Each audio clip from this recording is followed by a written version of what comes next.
जय श्री राम। हेलो दोस्तों, मैं लाल बाबू और आप देख रहे हैं मेरा यूट्यूब चैनल लाल बाबू भक्ति ज्ञान। दोस्तों, आज का वीडियो बहुत ही खास होने वाला है, क्योंकि रामचरितमानस बालकांड आज इस वीडियो में हम पठन पाठन करेंगे और बालकांड समाप्त हो जाएगा। अतः ये वीडियो बहुत ही खास होने वाला है, क्योंकि इस रामचंद्र जी की लीला बालकांड आज यही समाप्त हो जाएगा। अगले वीडियो में हम पठन पाठन करेंगे रामचरितमानस के दूसरा सोपान अयोध्या कांड। दोस्तों, तो आइए आज बालकांड के दोहा नंबर 354 से आगे पठन पाठन करेंगे। बोलिए श्यावर रामचंद्र की जय, उमापति महादेव की जय, पवन सुत हनुमान की जय। सुतन समेत नहाय नृप, बोल विप्र गुर ज्ञात, भोजन कीन्ह अनेक विधि, घरी पंच गई रात। पुत्रों सहित स्नान करके राजा ने ब्राह्मण, गुरु और कुटुंबियों को बुलाकर अनेक प्रकार के भोजन किए। यह सब करते करते 5 घड़ी रात बीत गई।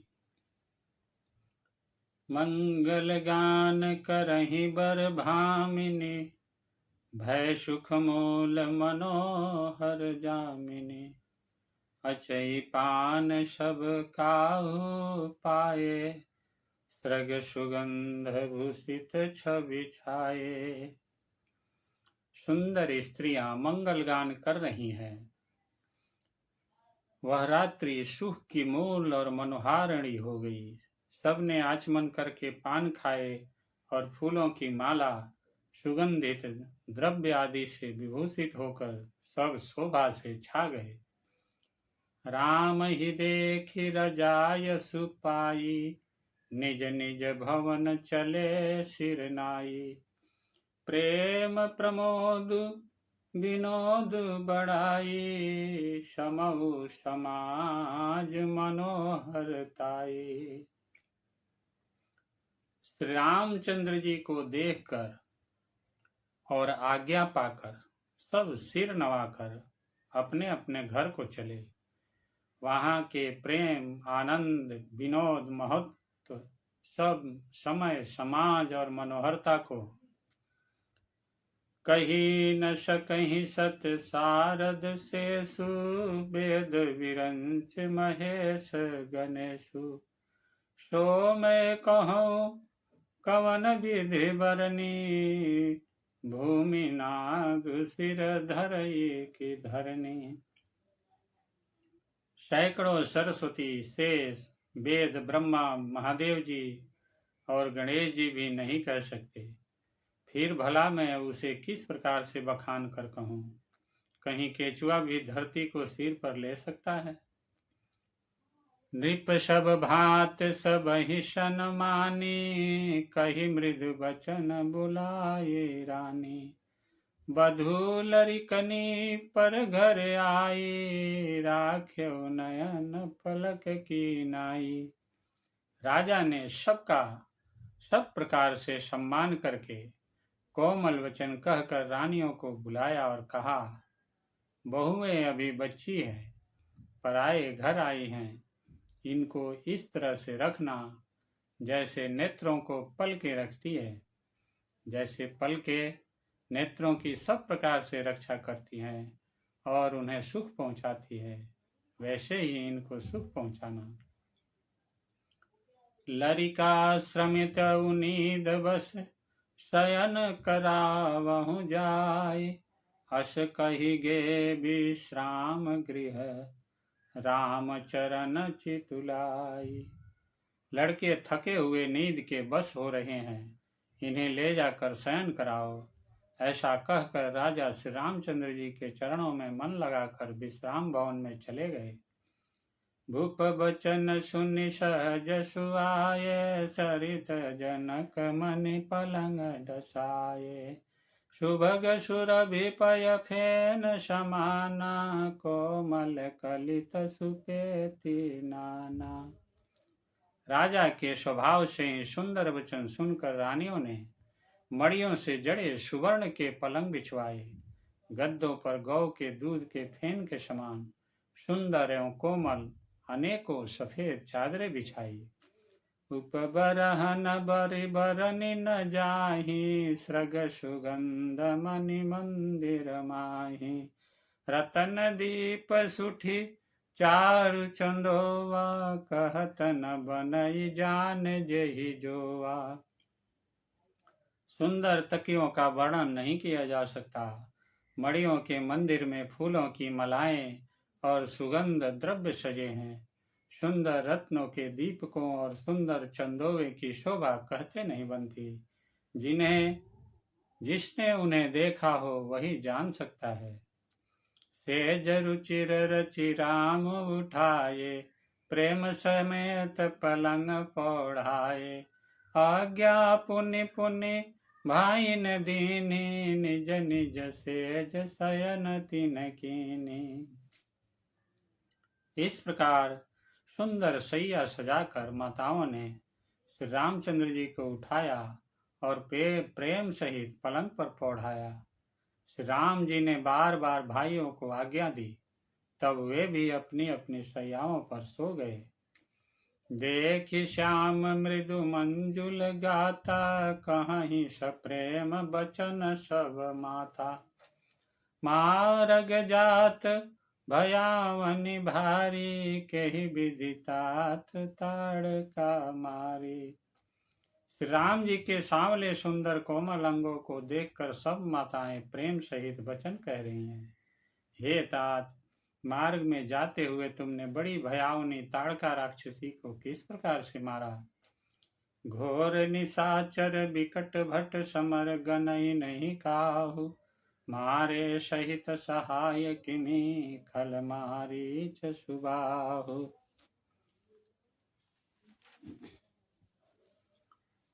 बड़े भयानक राक्षस जो विकट योद्धा थे और जो युद्ध में किसी को कुछ नहीं गिनते थे, उन दुष्ट मारीच और सुबाहु को सहाय को सहित तुमने कैसे मारा। मुनि प्रसाद बलितात तुम्हारी, से अनेक करवरे टारी। मख रखवारी करी दोहु भाई, गुरु प्रसाद सब विद्या पाई। हे तात, मैं बलैया लेती हूँ। मुनि की कृपा से ही ईश्वर ने तुम्हारी बहुत सी बालाओं को टाल दिया। दोनों भाइयों ने यज्ञ की रखवाली करके गुरु जी के प्रसाद से सब विद्याएं पाई। मुनितिय तरी लगत पग धूरी, कीरत रही भुवन भरी भूपुरी। कमठ पीठ पविकूट कठोरा, नृप समाज महु शिव धनु तोरा।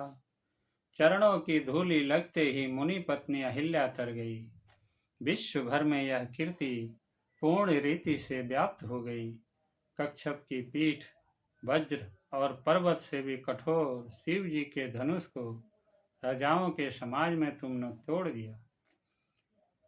विश्व विजय जसु जानकी पाई, आए भवन ब्याही सब भाई। सकल यमानुष कर्म तुम्हारे, केवल कौशिक कृपा सुधारे।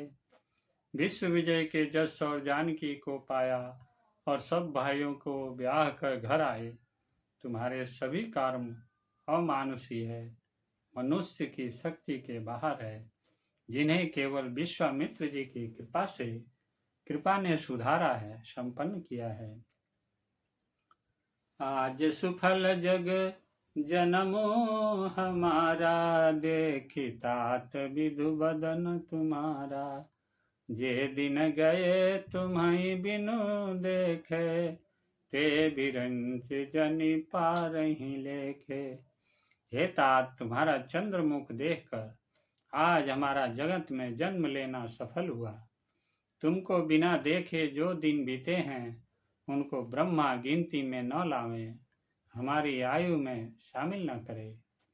राम प्रतोषी मातु सब, कही बिनती वर बैन, सुमिर शंभु गुरु विप्र पद, किए निध बस नैन।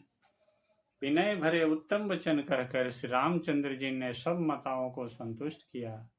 फिर शिव जी गुरु और ब्राह्मणों के चरणों का स्मरण कर नेत्रों को नींद के वश किया, अर्थात वे सो रहे। नीदव बदन सोह सुठिलो नाम नहु, साँझ सरसी रूह सोना, घर घर करही जागरण नारी, देहि परस्पर मंगल गारी। नींद में भी उनका अत्यंत सलोना मुखड़ा ऐसा सो रहा था मानो संध्या के समय का लाल कमल सो रहा हो। स्त्रियां घर घर जागरण कर रही हैं और आपस में एक दूसरी को मंगलमयी गालियां दे रही हैं। पूरी विराजत राजती रजनी, रानी कहीं बिलो कहूँ सजनी, सुंदर बधुन सासुले सोई, फनिकरन जनु सिर मनि उर गोई। रानियां कहती है, हे सजनी देखो, आज रात्रि की कैसी शोभा है, जिससे अयोध्यापुरी विशेष शोभित हो रही है। यो कहती हुई सासुएं सुंदर बहुओं को लेकर सो गई, मानो सर्पों ने अपने सिर की मड़ियों को हृदय में छिपा लिया है। प्राप्त पुण्य काल प्रभु जागे, अरुण चूड़ बर बोलन लागे, बंदी मागधनि गुण गन गाये, पुरजन द्वार जोहारन आए। प्रातः काल पवित्र ब्रह्म मुहूर्त में प्रभु जागे, मुर्गे सुंदर बोलने लगे, भाट और मागधों ने गुणों का गान किया तथा नगर के लोग द्वार पर जुहार करने को आए। बंदी विप्र सुर गुरु पितु माता, पाई आशीष मुदित सब भ्राता, जननी सादर बदन निहारे, भूपति संग द्वार पगुधारे। ब्राह्मणों, देवताओं, गुरु, पिता और माताओं की वंदना करके आशीर्वाद पाकर सब भाई प्रसन्न हुए। माताओं ने आदर के साथ उनके मुखों को देखा, फिर वे राजा के साथ दरवाजे बाहर पधारे।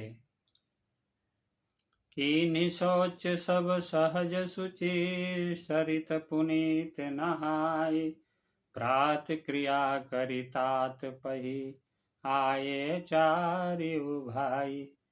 स्वभाव से ही पवित्र चारों भाइयों ने सब शौचादि से निवृत्त होकर पवित्र सरयू नदी में स्नान किया और प्रातः क्रिया संध्या वंदनादि करके वे पिता के पास आए। भूप बिलो के लिए उरलाई, बैठे हर सी रजाय सुपाई, देखी राम सब सभा जुड़ानी, लोचन लाभ अवधि अनुमानी। राजा ने देखते ही उन्हें हृदय से लहा लिया। तदंतर वे आज्ञा पाकर हर्षित होकर बैठ गए। श्री रामचंद्र जी के दर्शन कर और नेत्रों के लाभ की बस यही सीमा है, ऐसा अनुमान कर सारी सभा शीतल हो गई, अर्थात सबके तीनों प्रकार के ताप सदा के लिए मिट गए। पुनि वशिष्ठ मुनि कौशिक आए, सुभग आसन मुनि बैठाए, सुतन समेत पूजी पद लागे, निरखी राम दो गुरु अनुरागे। फिर मुनि वशिष्ठ जी और विश्वामित्र जी आए। राजा ने उनको सुंदर आसनों पर बैठाया और पुत्रों समेत उनकी पूजा करके उनके चरणों लगे। दोनों गुरु श्री राम जी को देखकर प्रेम में मुग्ध हो गए। कहहि वशिष्ठ धर्म इतिहासा, सुनहि महिषु सहित रनिवासा। मुनि मन अगम गादि सुत करनी, मुदित वशिष्ठ विपुल विधि वरनी। वशिष्ठ जी धर्म के इतिहास कह रहे हैं और राजा रनिवास सहित सुन रहे हैं, जो मुनियों के मन को भी अगम्य है। ऐसी विश्वामित्र जी की करनी को वशिष्ठ ने आनंदित होकर बहुत प्रकार से वर्णन किया।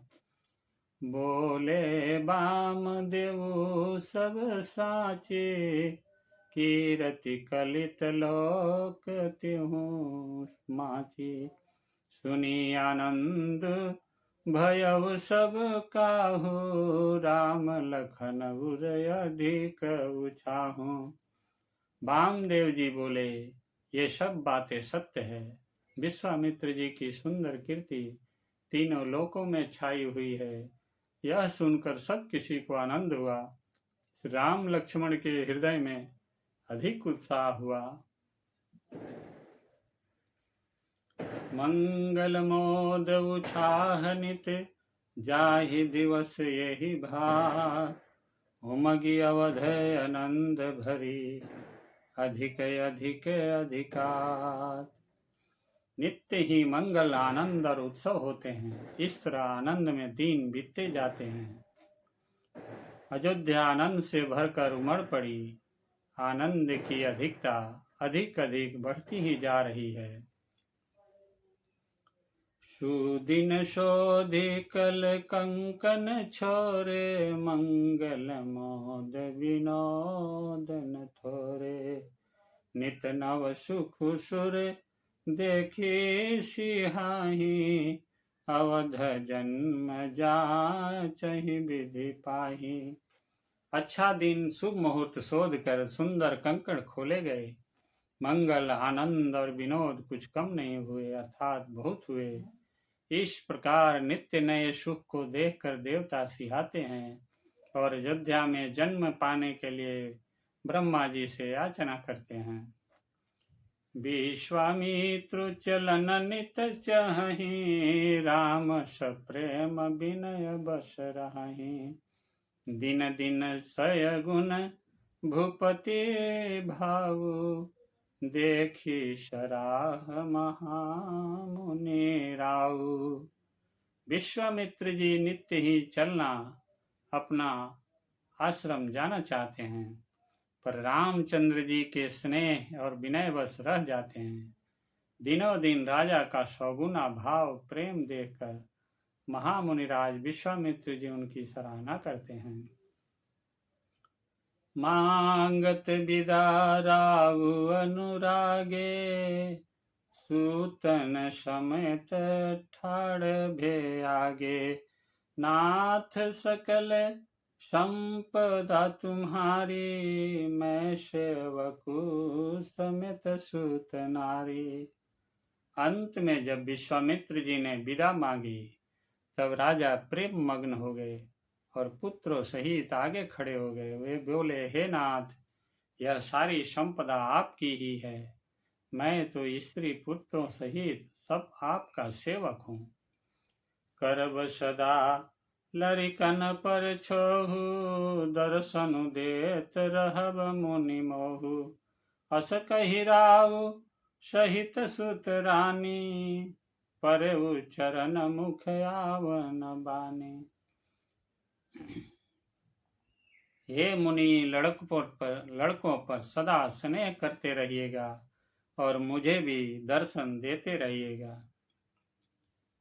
ऐसा कहकर पुत्रों और रानियों सहित राजा दशरथ जी विश्वामित्र जी के चरणों पर गिर पड़े। प्रेम विह्वल हो जाने के कारण उनके मुंह से बात नहीं निकलती। दीन आशीष विप्र बहु भांति, चले न प्रीत रीत कही जाती। राम सप्रेम संग सब भाई, आयसु पाई फिरे पहुँचाई। ब्राह्मण विश्वामित्र जी ने बहुत प्रकार से आशीर्वाद दिए और वे चल पड़े। प्रीत की रीत कही नहीं जाती। सब भाइयों को साथ लेकर श्री राम जी प्रेम के साथ उन्हें पहुंचाकर और आज्ञा पाकर लौटे। राम रूप भूपति भगति ब्याहु छाहु आनंदु जात सराहत मन ही मन मुदित गांधी कुल चंदु। गांधी कुल के चंद्रमा विश्वामित्र जी बड़े हर्ष के साथ श्री रामचंद्र जी के रूप, राजा दशरथ जी की भक्ति, चारों भाइयों के विवाह और सबके उत्साह और आनंद को मन ही मन सराहते जाते हैं। वामदेव रघुकुल गुर ज्ञानी बहुरी गादि सुत कथा बखानी सुनि मुनि सुजसु मन ही मन राहु बरनत आपन पुण्य प्रभाव। वामदेव जी और रघुकुल के गुरु ज्ञानी वशिष्ठ जी ने फिर विश्वामित्र जी की कथा बखान कर कही। मुनि का सुंदर जस सुनकर राजा मन ही मन अपने पुण्यों के प्रभाव का बखान करने लगे। बहुरे लोग रजायसु भयउ सुतन समेत नृपति गृह गयऊ जहाँ तहाँ राम ब्याहु सबु गावा सुजसु पुनीत लोक तिहु छावा। आज्ञा हुई तब सब लोग अपने अपने घरों को लौटे। राजा दशरथ जी भी पुत्रों सहित महल में गए। जहाँ तहाँ सब श्री रामचंद्र जी के विवाह की गाथाएं गा रहे हैं। श्री रामचंद्र जी का पवित्र सुजस तीनों लोकों में छा गया। आए ब्याहि रामो घर जब ते बसई आनंद अवध सब तब ते प्रभु विवाह जस भयउ छाहु सकहि न बरन गिरायहि नाहु। जब से श्री रामचंद्र जी विवाह करके घर आए तब से सब प्रकार का आनंद अयोध्या में आकर बसने लगा। प्रभु के विवाह में जैसा आनंद उत्साह हुआ उसे सरस्वती और सर्पों के राजा शेष जी भी नहीं कर सकते। कवि कुल जीवनु पावन जाने राम सिय जसु मंगल खाने तेहि ते मैं कछु कहा बखानी करन पुनीत हेतु निज बानी। श्री सीताराम जी के जश को, कवि कुल के जीवन को पवित्र करने वाला और मंगलों की खान जानकर इससे मैंने अपनी बाणी को पवित्र करने के लिए कुछ थोड़ा सा बखान कर कहा है। निज गिरा पावन करन कारण राम जसु तुलसी कहियो रघुवीर चरित अपारि बारिध पारु कवि कोने लहियो। उपवीत ब्याह छाह मंगल सुनिज सादर गावही वैदेहि राम प्रसाद ते जन सर्वदा सुख पावही वैदेहि राम प्रसाद ते जन सर्वदा सुख पावही। अपनी वाणी को पवित्र करने के लिए तुलसी ने राम का जस कहा है। नहीं तो श्री रघुनाथ जी का चरित्र अपार समुद्र है, किस कवि ने उसका पार पाया है। जो लोग यज्ञोपवीत और विवाह के मंगलमय उत्सव का वर्णन आदर के साथ सुनकर गावेंगे वे लोग श्री जानकी जी और श्री राम जी की कृपा से सदा सुख पाएंगे। श्री रघुवीर विवाहु जे सप्रेम गावहि सुनहि तिन्ह कहूँ सदा उछाहु मंगलायतन राम जसु। श्री सीता जी और श्री रघुनाथ जी के विवाह प्रसंग को जो लोग प्रेम पूर्वक गाएं सुनेंगे उनके लिए सदा उत्साह ही उत्साह है, क्योंकि श्री रामचंद्र जी का जस मंगल का धाम है। मास परायण 12वां विश्राम। इति श्रीमद् रामचरितमानसे सकल कली कलुष विध्वंस ने प्रथम सोपान समाप्त। कलयुग के संपूर्ण पापों की विध्वंस करने वाले श्री रामचरितमानस का यह पहला सोपान समाप्त हुआ, बालकांड समाप्त हुआ।